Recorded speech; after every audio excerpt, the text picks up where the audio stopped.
Diriwayatkan daripada Ubadah bin As-Samit radhiyallahu an.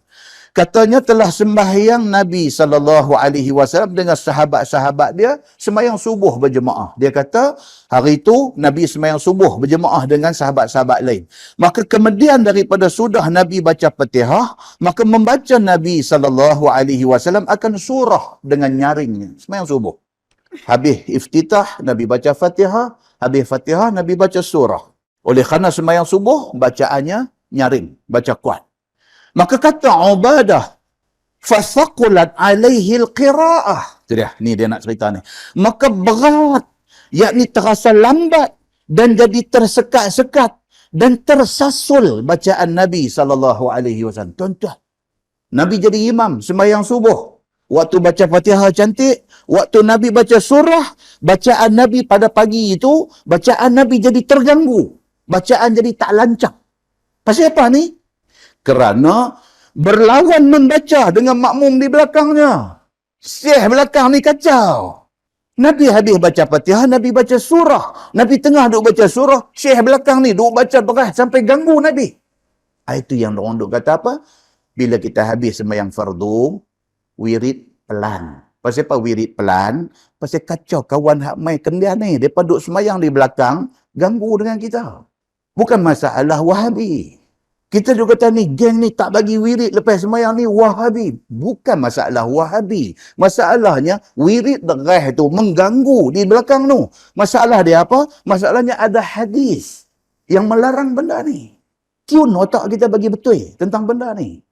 Ini Nabi SAW sendiri kena.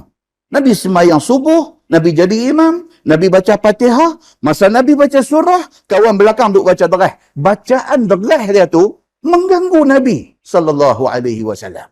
Kan? Ada satu orang hantar kat saya satu teks lawak. Mereka ni bukan saya, mereka duk hantar kat teks lawak ni.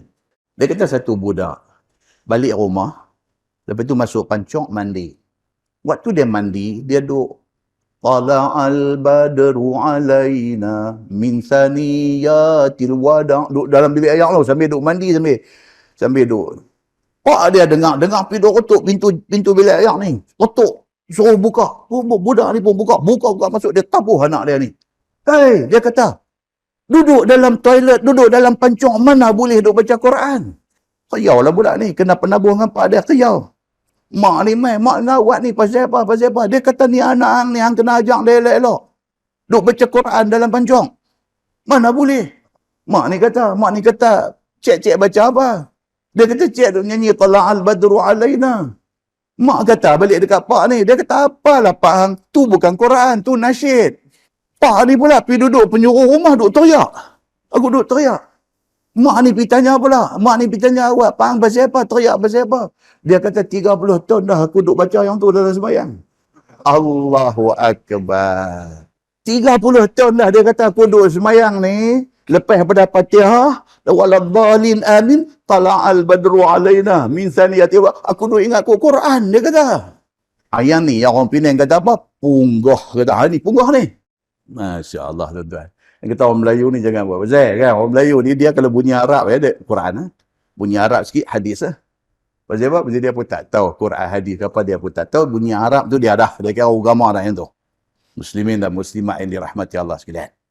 Jadi Nabi SAW jadi imam sembahyang subuh. Dia baca Fatihah, okey semua orang dengar. Bila dia baca surah, kawan duduk belakang ni. Duk baca apa derah sampai mengganggu Nabi SAW. Dan mendengar Nabi SAW akan bacaan dia sehingga menghabiskan oleh Nabi akan sembahyang jemaahnya. Jadi ganggu. Nabi duk nak perhabis sembahyang tu jadi kacau dah. Jadi kacau dengan kawan duk baca derah belakang ni. Sambung hadis tu. Dia kata falamman sarafa qala Nabi SAW inni arakum taqra'una wara'a imamikum. Nabi kata.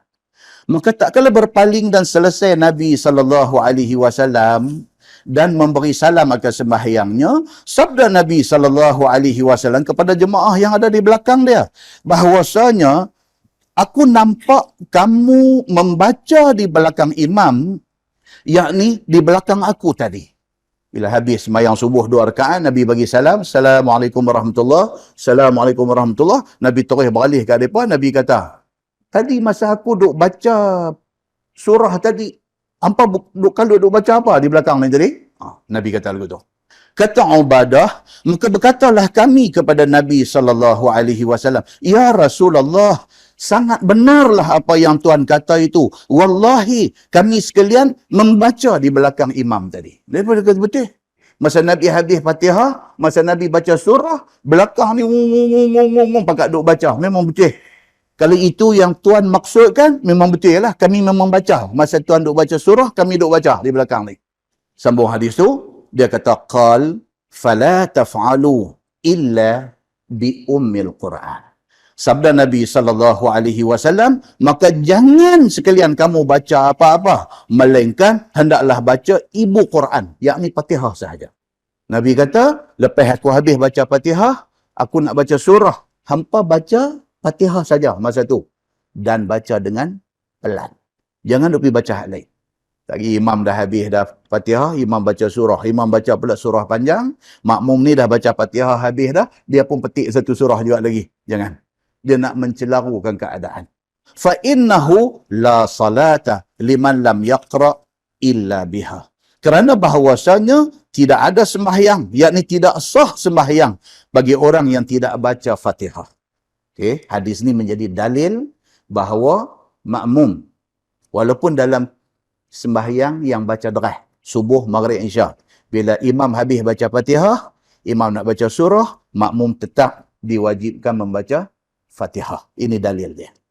Maka jikalau digantikan dengan beberapa surah yang lain sekalipun, kalau tak baca Fatihah, pergi baca apa surah lain, tak pakai. Kena baca Fatihah. Begitu. Baik. Kata At-Tirmizi, dan pada bab ini ada riwayat daripada Abi Hurairah dan Aisyah dan Anas dan Abi Qatadah dan Abdullah bin Amru bin Al-As. Kata At-Tirmizi, bermula hadis Ubadah itu hadis yang hasan. Dan diriwayatkan ini hadis oleh Az-Zuhri daripada Mahmud bin Ar-Rabi', daripada Ubadah bin As-Samit, daripada Nabi SAW. Sabdanya, tiada sembahyang bagi orang yang tak baca Fatihah di dalam sembahyang dia. Kata At-Tirmizi, ini hadis lebih asah, lebih sahih lagi. Dan telah dikeluarkan hadis ini oleh Bukhari, oleh Muslim di dalam Sahih Bukhari dan Muslim. Dan telah dikeluarkan oleh Imam Syafi'i di dalam Al-Um. Okey, jadi faham dia apa dia? Kalau dalam kes sembahyang, imam baca deras. Bila imam habis baca Fatihah, imam baca surah, kita kena baca Fatihah. Dan ini dalil dia, dan inilah yang dipegang oleh Imam Asy-Syafi'i.